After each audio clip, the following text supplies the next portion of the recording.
আসসালামু আলাইকুম। আমি আমার বিদায় বক্তব্যের শুরুতে মঞ্চে উপবিষ্ট সম্মানিত অতিথি, সম্মানিত শিক্ষকবৃন্দ ও আমার সহপাঠী ও সুধীজন সবাইকে জানাচ্ছি আমার শ্রদ্ধা ও ভালোবাসা। সত্যি সত্যি আজকের দিনটা আমাদের জন্য খুবই গুরুত্বপূর্ণ একটা দিন।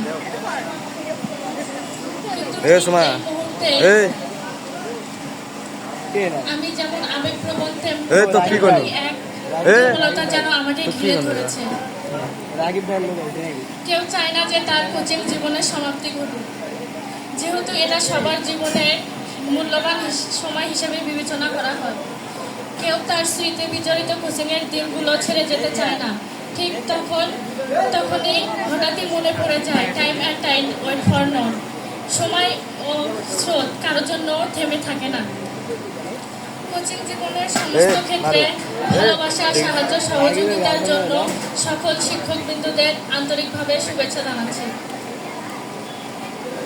আমি খুব নিশ্চিত যে শিক্ষকবৃন্দদের কাছ থেকে পাওয়া এই অমূল্য শিক্ষা আমাদের জীবনের সফলতা সিঁড়ি আহরণ করতে আমাদের সাহায্য করবে। আমাদের খুব বেশি আবেগপ্রবণ হলে চলবে না,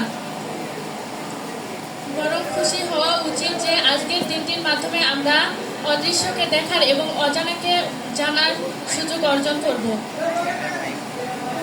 আমরা যেন আমাদের লক্ষ্যে পৌঁছাতে পারি, এজন্য সকলের কাছে আকুল চিত্তে দোয়া চাইছি।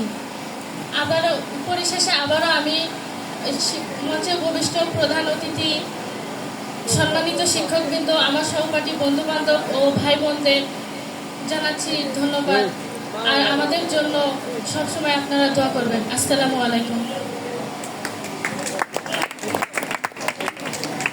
সর্বশেষ বিদায়ী শিক্ষার্থীদের জন্য